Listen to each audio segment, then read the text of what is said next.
Sobat Maestro, sesaat lagi kita akan mendengarkan program acara Renungan Hari Sabat bersama Advent Vision Media Ministry yang dibawakan oleh pendeta.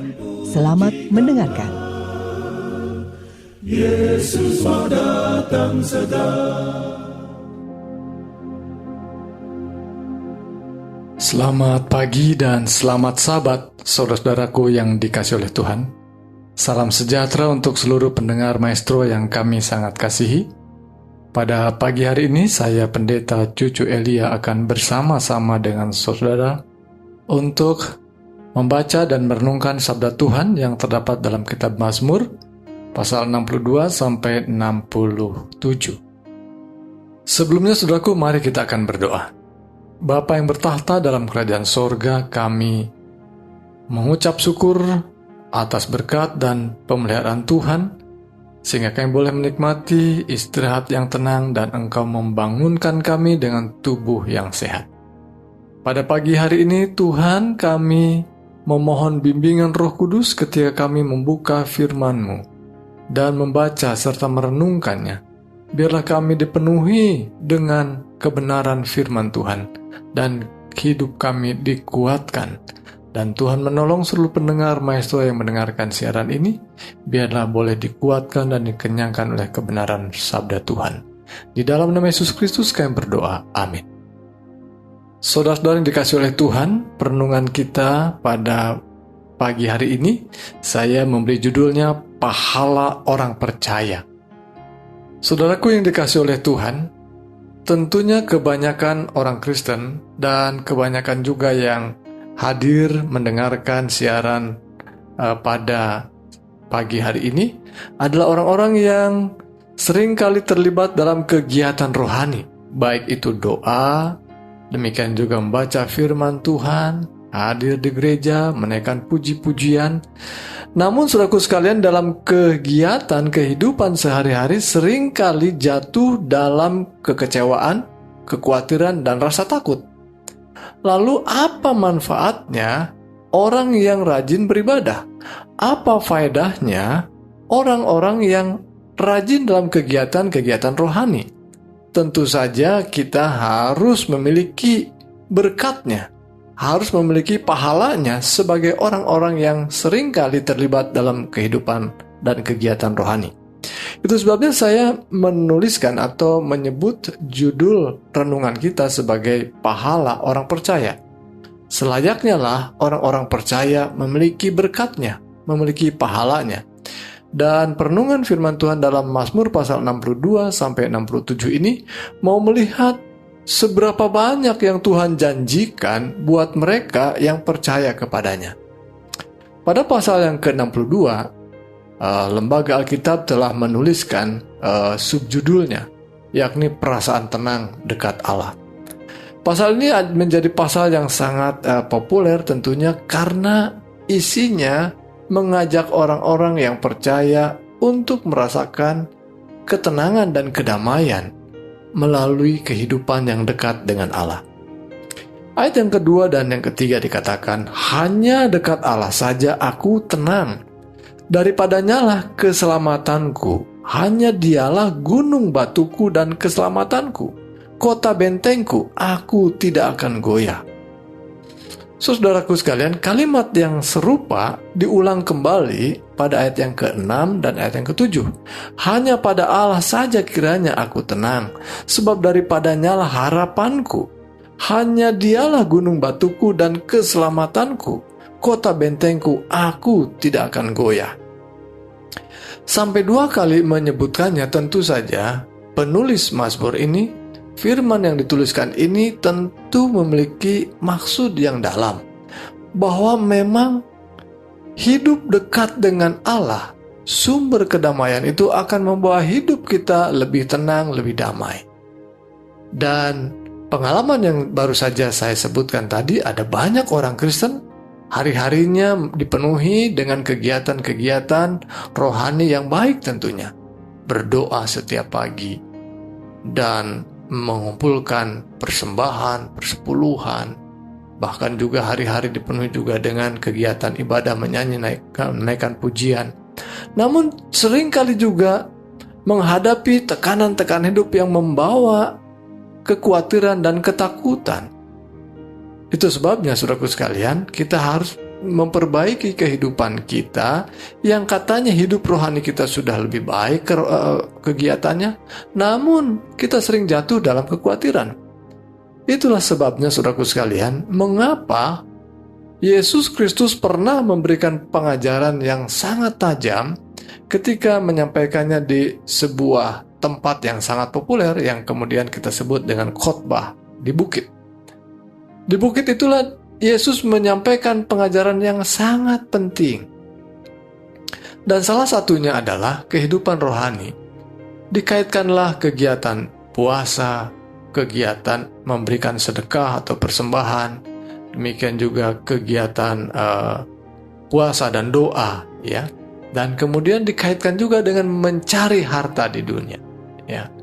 Namun dikaitkan juga pada pasal yang ke-6, Matius pasal yang ke-6 itu mengkaitkan dengan hal kekhawatiran. Seolah-olah ada keterkaitan satu dengan yang lain. Memang benar, saudaraku sekalian. Seharusnya umat-umat Tuhan yang rajin berdoa, rajin berpuasa, rajin beribadah, dan memberikan sedekah harusnya telah dijauhkan dari kekhawatiran. Namun seringkali kita jatuh dalam kekhawatiran. Itulah sebabnya Yesus mengingatkan mereka yang benar-benar melakukan ibadahnya, menunjukkan kegiatan rohaninya, seharusnya seluruh hidupnya dijauhkan dari segala kekhawatiran. Nah, itu sebabnya juga Mazmur pasal 62 mengingatkan kita bahwa mereka yang percaya kepada Allah, mereka itu hidupnya penuh dengan kedamaian dan ketenangan. Hanya dekat Allah saja aku tenang. Kalau dekat ATM bagaimana? Lebih tenang? Mungkin ya, kalau ATM-nya berisi. Itu pun kalau ATM-nya nggak rusak. Jadi saudaraku sekalian, hanya dengan Allah saja kita beroleh ketenangan. Ayat yang ke-9 dikatakan, percayalah kepadanya setiap waktu, hai umat. Curahkanlah isi hatimu di hadapannya. Allah ialah tempat perlindungan kita. Saudaraku sekalian, kita diajak untuk percaya kepada Allah setiap waktu. Bukan hanya sekedar percaya pada waktu kita beribadah bersama-sama, atau kita mengikuti ibadah harian di rumah kita. Kita memang mungkin tertolong ketika kita membaca firman Tuhan, diingatkan. Tetapi sesungguhnya kedekatan kita, percaya kita kepada Allah adalah setiap waktu. Dan kita akan dijauhkan dari ketakutan dan kekhawatiran.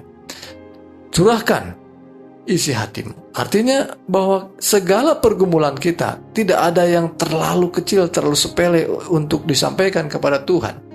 Tidak ada juga yang terlalu hebat sehingga kita tidak layak memintanya kepada Tuhan. Sesungguhnya kita diminta, curahkanlah isi hatimu di hadapannya, di hadapan Tuhan, karena Allah lah tempat perlindungan kita. Saudara-saudara yang kasih Tuhan, sungguh kitab Mazmur mengajak kita, ya, melihat lebih dalam. Kesempatan kita beroleh hidup dengan tenang dan damai untuk percaya setiap waktu kepada Tuhan. Ayat 11 mengatakan, jangan percaya kepada pemerasan. Jangan menaruh harap yang sia-sia kepada perampasan. Saya agak terheran-heran membaca ayat ini tentunya. Mengapa kita harus percaya kepada pemerasan? Seolah-olah ada orang-orang, kelompok orang yang mungkin percaya pada sikap atau kehidupan yang keras sampai pemerasan pun harus dipercaya. Tapi benar rupanya ada banyak kelompok orang dan bahkan mungkin orang-orang percaya pun tergoda. Umat Tuhan tergoda untuk percaya pada hal-hal yang dunia pun sesungguhnya melihat sebagai kejahatan. Dan bahkan mungkin kita iri oleh karena kemakmuran orang jahat. Dan ayat ini menegaskan, jangan percaya pada pemerasan dan perampasan.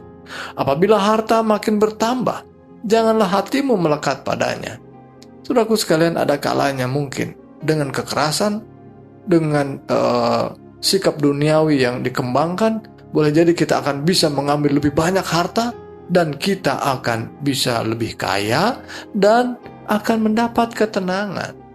Sekali lagi Tuhan kita Yesus Kristus mengajarkan, ketika berkhotbah di bukit mengajarkan ada orang-orang yang mungkin merasa tenang ketika mengumpulkan di lumbungnya semakin banyak panenan dikumpulkan di lumbungnya dan semakin bertambah. Mari kita bangun lagi lumbung yang baru dan kemudian kumpulkan lagi.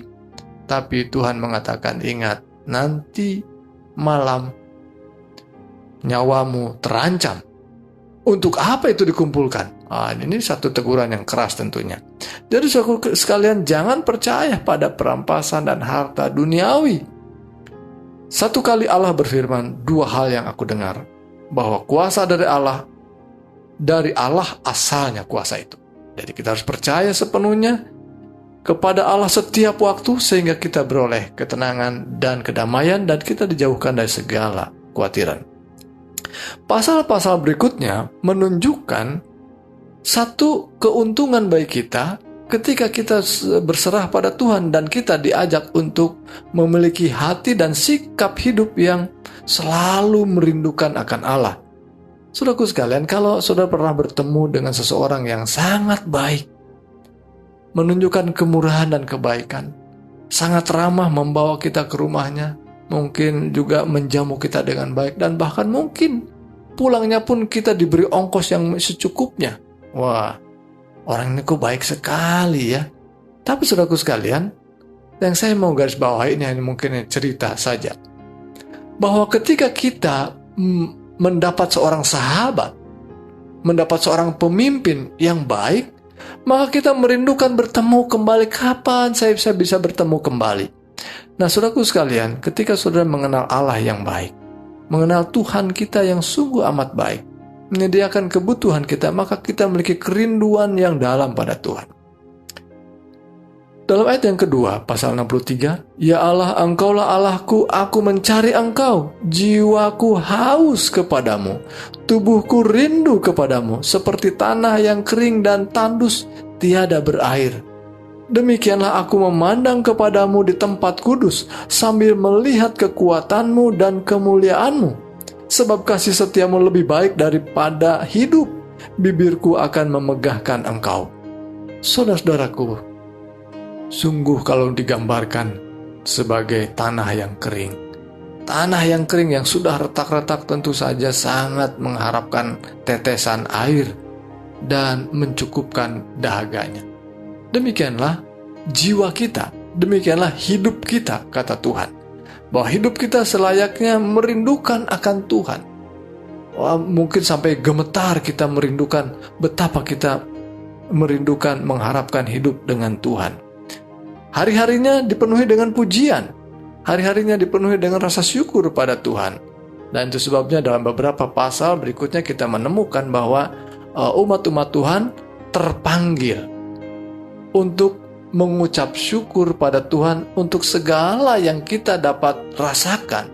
Dan sesungguhnya seringkali umat Tuhan, apalagi orang-orang dunia di luar sana, ketika berkat itu telah menjadi bahagian kita, kita lupa untuk mengucapkan syukur untuk setiap jengkal yang dirasakan sebagai satu berkat Tuhan. Mari kita lihat, lompat pada pasal yang ke-65. Apa saja yang dimaksudkan berkat Tuhan? Ayat 10 pasal 65. Engkau mengindahkan tanah itu, mengaruniainya kelimpahan dan membuatnya sangat kaya. Batang air Allah penuh air. Engkau menyediakan gandum bagi mereka. Ya, demikianlah Engkau menyediakannya. Engkau mengairi alur bajaknya.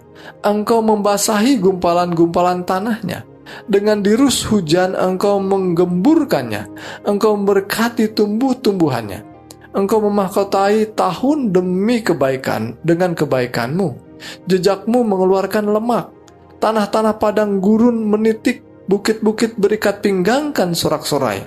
Padang-padang rumput berpakaian kawanan kambing domba. Lembah-lembah berselimutkan gandum, semuanya bersorak-sorai dan bernyanyi-nyanyi.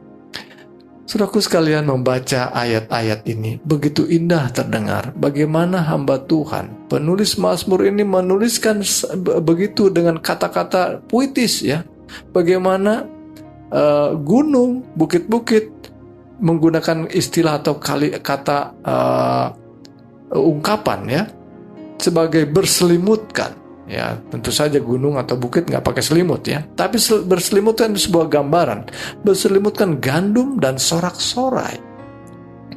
Saudaraku, tentu kita tertantang untuk mengucapkan syukur seperti juga penulis Mazmur ini, dengan kalimat-kalimat yang lebih tajam, lebih detail.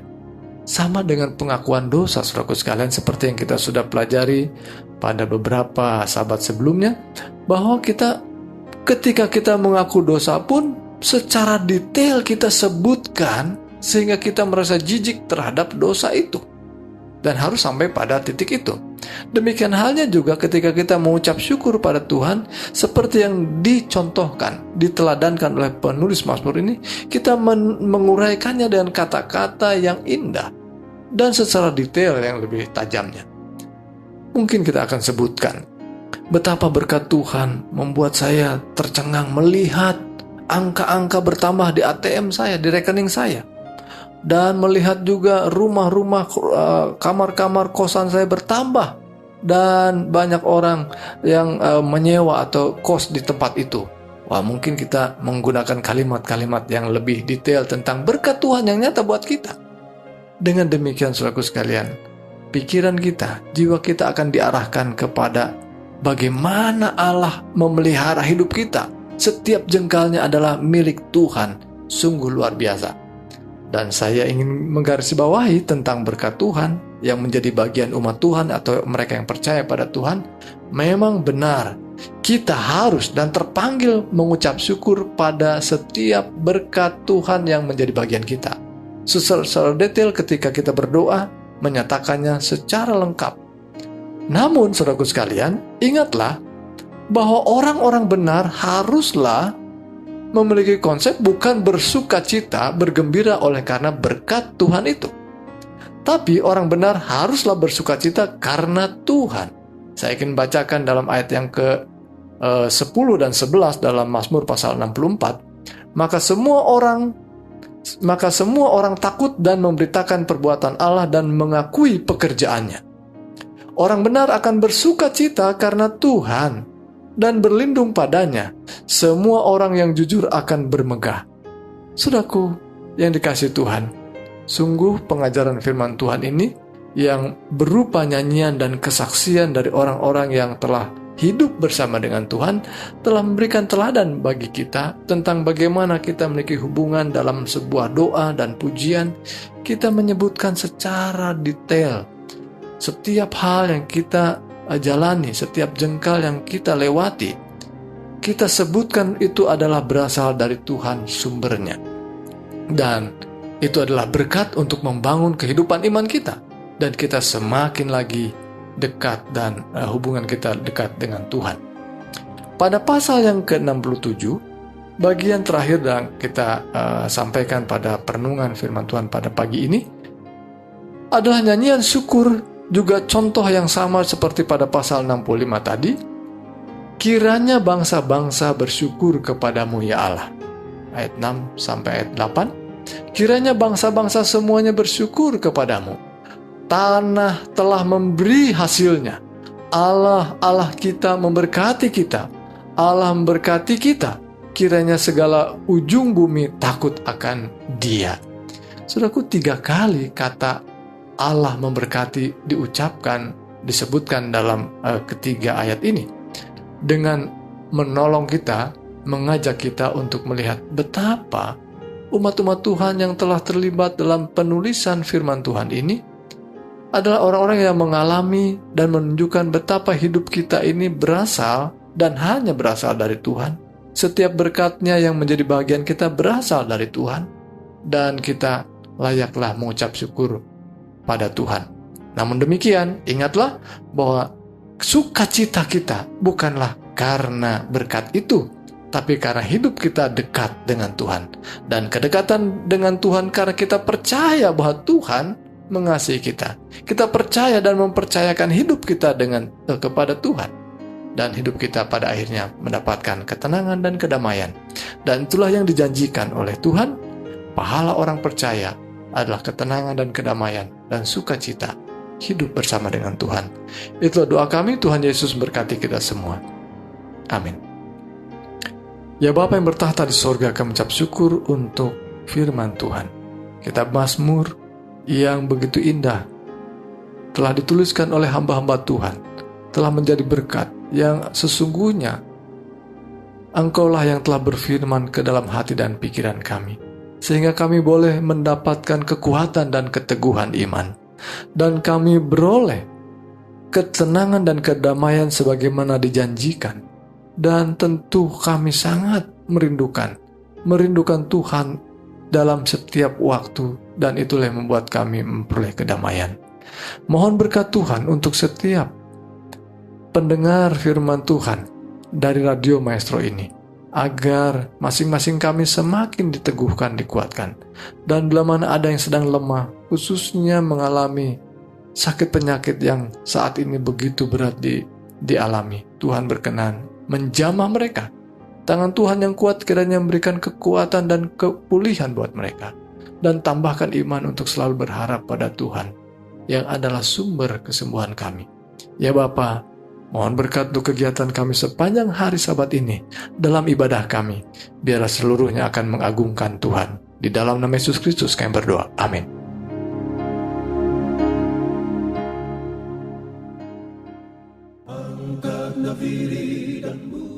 Sobat Maestro, Anda telah mendengarkan program acara Renungan Hari Sabat bersama Advent Vision Media Ministry. Untuk tanggapan pendengar, hubungi 087 888 777 689. Terima kasih atas kebersamaan Anda. Tuhan memberkati.